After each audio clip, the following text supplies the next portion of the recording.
Maneva na sema PENDREAM TV. PENDREAM TV de osia dem yopo. Please, if you're joining us, we want to take a look at the president's commitment, indeed, to help the victims salvage what they've already lost. He's already promising compensation, but also in between comments, well, taking a jibe, really, that if they were regular voters of him, of course, that was also good. Even if they were not, it was still immaterial because he was the president for all. His comments, many in his party as well as those communicating for the government say have been taken out of context. But for those who have not been happy about his comments, they say that the comments were unsavory, they were just unpalatable and also unnecessary. But this is the entire speech that he made at the event. You and your elders, I want the people here, you, beginning with you and the elders, to understand that when something like this happens and government acts, government is acting for Ghanaians, all Ghanaians.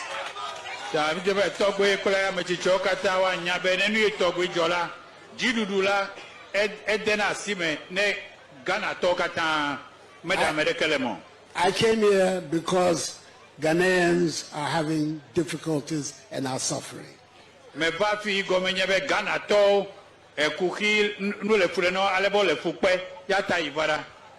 it is my responsibility to try and help.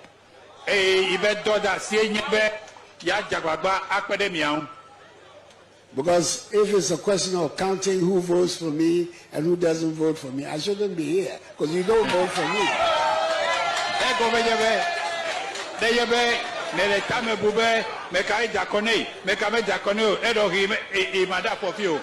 But that is not my concern. And in any event, one day you will vote for me and my party. To spill, and all the indications are that many more communities are going to be affected. My concern at this point is not about elections. I'm thinking about saving lives. I'm thinking about making sure that my people are protected, that they can keep body and soul together in the various 19 camps that we have established. I think that those comments are not necessary at this point. Already my people think that his response was too late. The way he swiftly comments on disasters elsewhere, particularly in other countries, we didn't see that kind of response rate, and it took a lot of public agitation for him to set up the interministerial committee and then to come and visit us today. But they say better late than never. We acknowledge his visit. What is really important is not just mere visit, mere rhetoric. We want to see what plans are being put in place to alleviate the plight of our people. We have a humanitarian crisis. People don't have access to relief items, to blankets, to mosquito nets, to tents. We have developed a system that will ensure that all relief items will efficiently reach the entire 19 camps that have been established. And one of our distinguished political analysts, who is a regular on the channel, now it's TV3, the rest of the subsidiaries of Media Channel, including 3FM, is joining us from the University of Cape Coast, Jonathan Asante-Okyere. Good morning to you, Mr. Asante-Okyere. Good morning, Roman. Very good, very good. Mr. Fuseni, what do you make of the president's comments? His commitment also that he gave the victims as well. Good morning again to you, Roland, and good morning to my panelists. Good morning to your viewers, and especially to those watching from Bukankwe North. I pray and hope that they're having a good morning. Roland, I must first commiserate with the people in the affected regions. It's difficult for you to see your fellow compatriots go through such hardship at this time, and I pray that we are able to put things in place for them to go back to their regular lives. It was important that when we have an incident of this proportion, that the president, the leader of the land, will make time to go commiserate with them, and that's what happened yesterday. Subsequent to that, there's been very extensive commentary on the comments that the president made whilst he was there. But you see, the president, even before the president got there, there has been extensive politicization of the whole matter. We've had politicization, yes, of this whole matter. We had Honorable Abna Gomashi speak on the matter. We've had Clementa Park speak on the matter. Okujetu Ablakwa himself is not making the matter go away. I mean, not treating it like he should as a member of parliament. These were comments, I won't go on to quote, but they had made on several comments to the extent that because it is the Volta region, the government of the New Patriotic Party is not acting as expected. But I think that even when the president had already given directives, issued a statement, the formation of the inter-ministerial committee to ensure that the people are taken good care of, even in the midst of this challenge. And so the president's comments, if you want to situate it in the situation and also listen to the whole comments that he made and not take him out of context, then I think that it was situated in its right context. I mean, we are people, we are one people. And the president yesterday was showing to the people that, look, he's there not on some political grounds or some political comments that has been made. He is there because he is the president of the nation, and his responsibility is to ensure that Ghanaians are safe. And so when there is an incident like this, he personally, I mean, he could have sat at Jubilee House and gotten the ministers and his appointees to go and do what they have to do. But he thought it wise to go there physically to be able to encourage the people, commensurate with them. And so I didn't think that what the president said yesterday was out of place. I didn't think that he had intention of being politicizing further what the NDC started. And it was even unfortunate that I'm hearing that a member of parliament in the area thinks that at this critical juncture, what he can do is to sue VRA on this matter. I mean, the member of parliament in the area.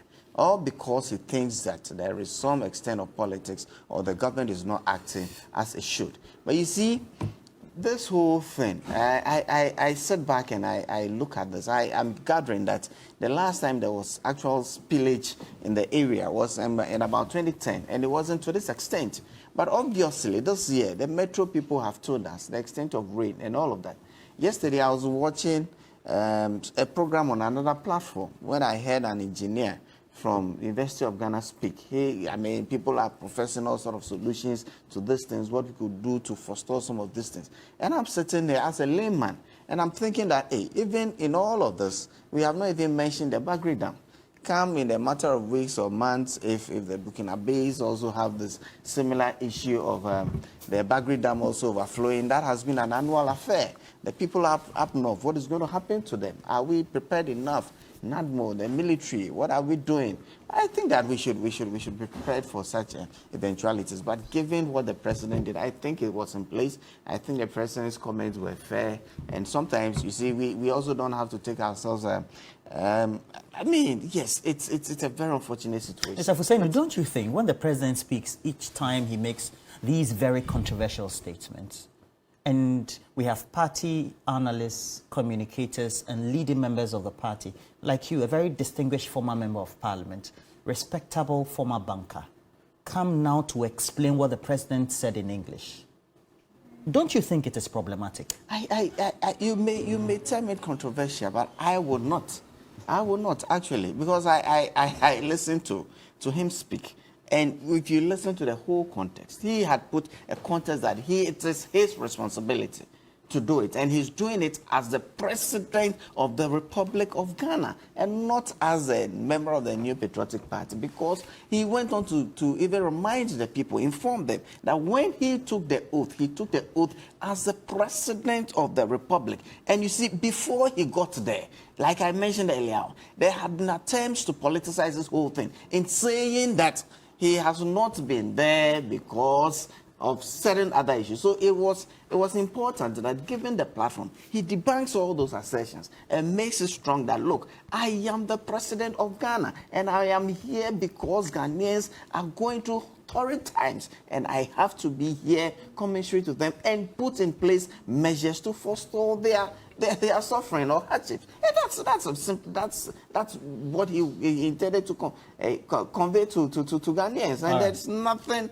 controversial about the system, what he's made, the statement the president made, and I don't think it's anything untoward. Mr. Murtala, if and since then I've seen a lot of transcribing of his speech there fully, and he says, "I want to assure you that the government is going to do everything in its part to assist to make sure that things are all right." I think everybody here, and I hope you take the message all across North Tongue, South Tongue, Central Tongue, that when these things happen and government acts, politics does not come into the matter at all. And I'm reading this because it's on social media put together by, I'm sure, lead communicators of government.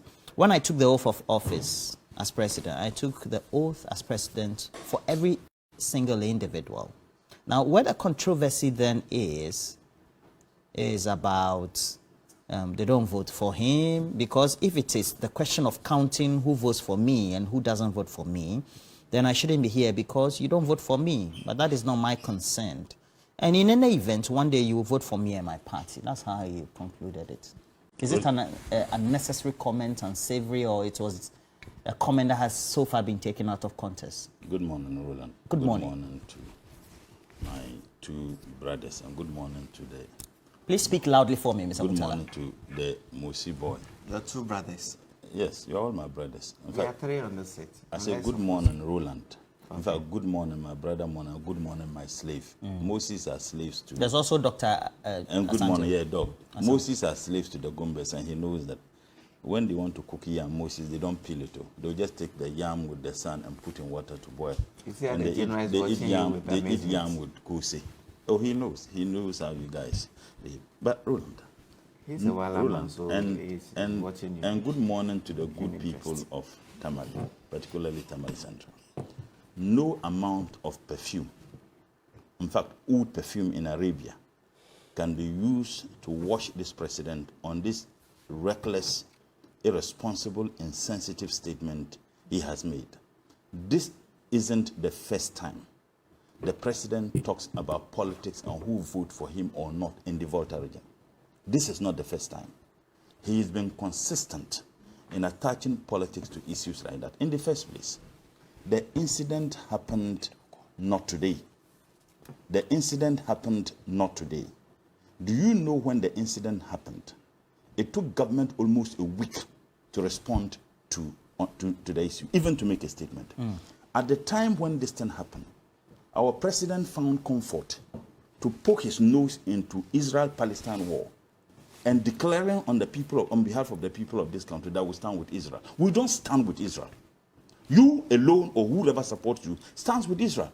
Long-tested diplomatic relations we have with Palestine, not because of who they are, but because of our experiences as a people and as a continent, that we had an experience of being subjugated, of being colonized. We had that experience, and that has been the long-standing, diplomatic relations we have with Palestine. More so at a time when the African Union, including Ghana, took a non-aligned position on this matter.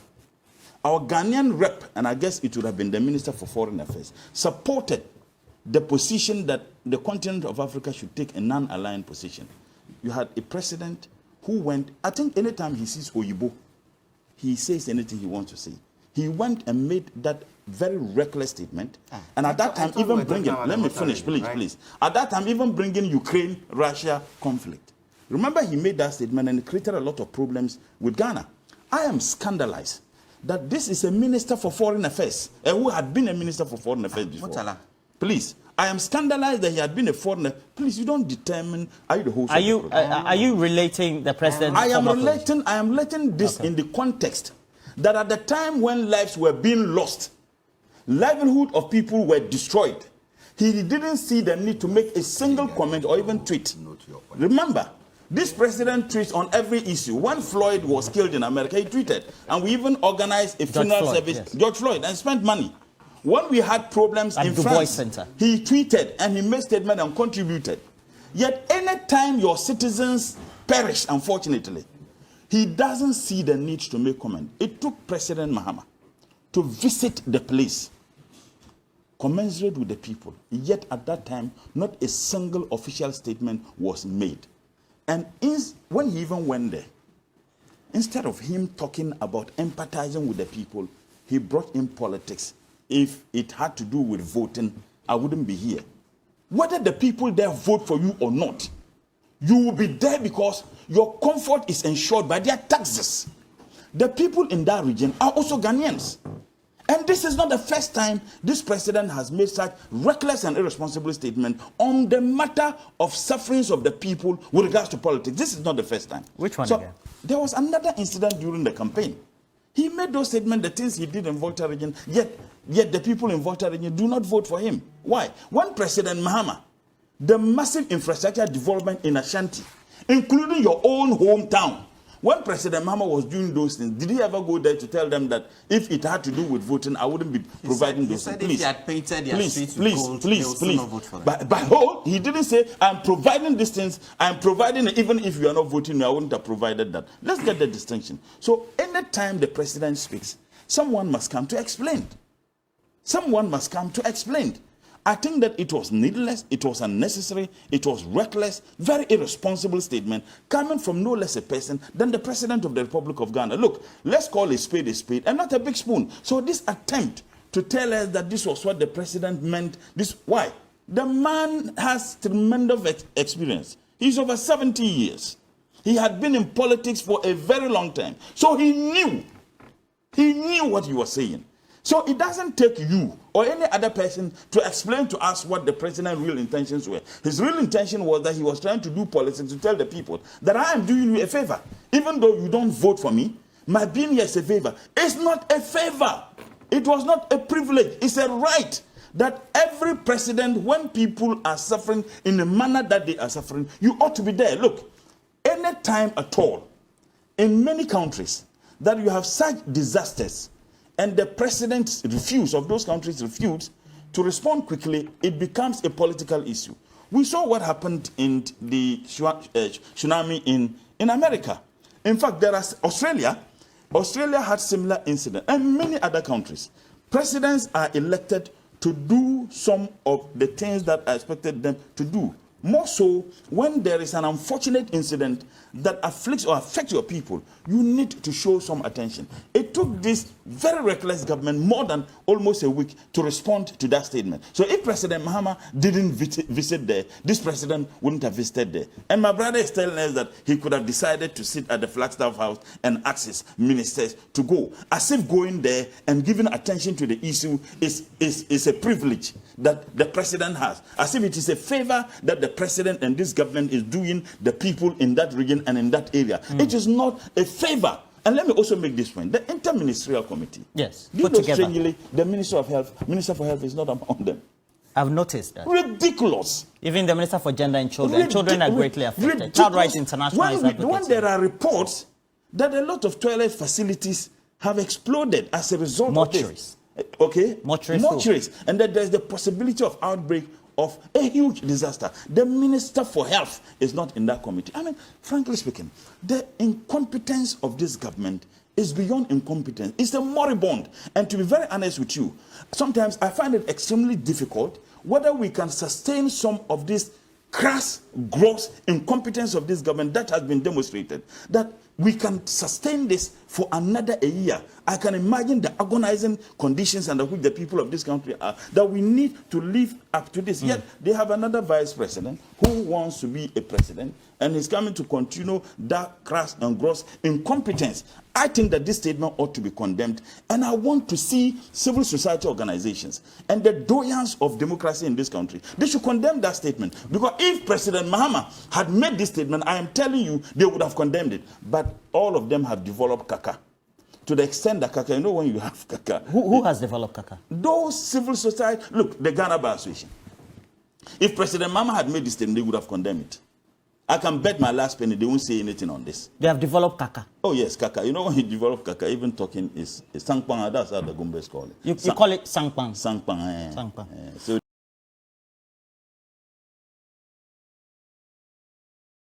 All right. Let me get to Dr. Jonathan Asante-Otri. For you as a political analyst, somebody who watches the space, you look at what public opinion is, effect on a government's popularity, you make comparisons to some of the huge or developed democracies that we tend to always benchmark our economy and the country with. Do you think the president's comments were unsavory or is a gaffe? If it is, what are the ramifications? Ideally, what also should he have been saying? Well, thank you, Mr. Walker, and let me say good morning to colleagues in the studio and viewers. Let me start by establishing the devastating effect of the spillage and, of course, the background to it. I am reliably informed that, unfortunately, the community were not made aware of the volume of the spillage that was going to, be unleashed. And that, for me, is a huge miscommunication. And this has been attested to by the MP of that particular area. Now, if you look at the effect, then obviously, I think colleagues in the studio have already mentioned a few of them. All of these have been unleashed into the spillage. You can talk of refuse, you can talk of cemetery, fecal matter. Others have spoken about mortuary, and even some important offices, including the ECG itself. And all of these, you have to consider the health implications, the coroners and all those things, the diarrheas and all those things. And so looking at the effect, if the president has set up such a committee, an interministerial committee, then obviously it tells you that the president is taking this matter seriously. I think about 9 ministries or so. And so you could see that the foundation has been set. Now, all of these things were done in the absence of the president. Okay, so the president comes. And obviously, a former president went there. And I'm told that this thing started somewhere 15 September or so. If it is not true, I stand to be corrected. Yeah, 15 September. Yes. So you could see that they were spilling these volumes of water, gradually. And without thinking of the possible effect of things of that nature. So a committee is set up. We believe that's supposed to be. I don't want to assume in a cynical manner that this committee will end up spending more money than what will be used to solve the problem out there. But if our president goes out there, which of course for the optics is important, the president must be there. Because I remember in President Rawlings' time, anytime things of that nature happened, he doesn't care, go like Boko, conflict and other things. President Rawlings used to go there on regular basis. Okay, so the optics is very important. So the president's presence there was quite good, timely, as a way of reassuring the people that, of course, all resources will be channeled to ensure that they are the effect is ameliorated. Then the president makes a statement, as usual. And I want to virtually react briefly to what Mr. Is it Fuseni? Fuseni Issa, the Honorable Fuseni Issa. Honorable, yes. Okay, he thinks that I think it is being taken out of context or people are exaggerating on the matter. But I want to tell him something. I think that our president is fond of that. You see, Mr. Rawlings used to create some jokes, crack some jokes, as a way of dousing tension within the system. But communication is important. So if you want to crack a certain joke, you should be very careful how the recipient will take it. And I think that the president, either he does it intentionally or he does it unwittingly. Take whatever he said at the GBA. The recent one, the GBA. You see, you have been invited. You need to speak on something relevant. What do? You went up on the barrage on the former president. Now you have compelled the GBA secretary or so to come out to what? To rebut. The president of GBA also had to say something a bit harsh. So I think our president has not been, forthright when it comes to things of that nature. But you see, for him to communicate in such a manner, I think it is a costly joke that he played out there. And it has a huge political implication, because this is political communication we are talking about. And if you situate it within the context of the kinds of things the president has been saying over the period, I can categorically say that our president is gradually becoming a political liability to not only his government, not only the government communication, not only the party's communication, and consequently their desire to break the eight. You said the president is becoming what liability? It's gradually becoming a political liability to the government's political communication. Why? The party's communication. Because, you see, it is a gaffe. The timing is very wrong. And that is why I painted the background of the effect of all of this. People have lost their properties. And there is no way government is going to replace all of this. So this is not the time to crack a joke such as this. So you see, all the goodwill that you went out there with is gone. To this morning, what the media is spending time on is to what? Is to discuss the negative aspect of your political communication. And that takes away virtually all the goodwill, the intention, right? What's it called? The positive intention of wanting to ameliorate the suffering of the masses. What has happened to Apiate? I don't even know whether we've been able to hand over all the things that we said we're going to do, whether the properties, have been installed, the buildings and all those things. The media is even silent on that. We need to get the Ghanaians updated on things of that nature, so that it does not always become a political banter between the NDC and the NPP.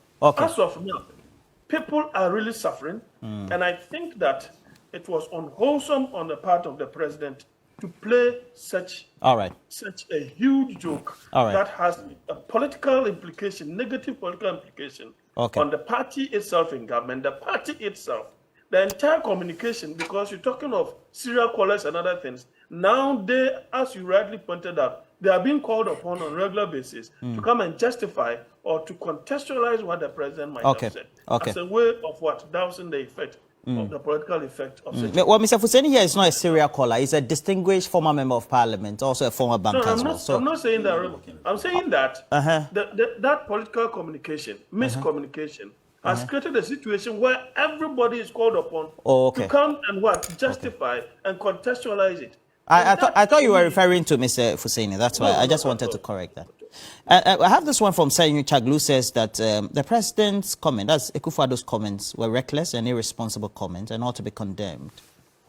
And he says that, would he be bold to make these confidential or these comments in confidence to the good people of Chebi or the Ashanti region if they had the same disaster? And that's from Senyu Chaglu. PENDREAM TV now, so far so good. Say open online portal e Ghana. Nipa share, nipa follow, nipa comment here. To my best of knowledge, without any biases, PENDREAM TV.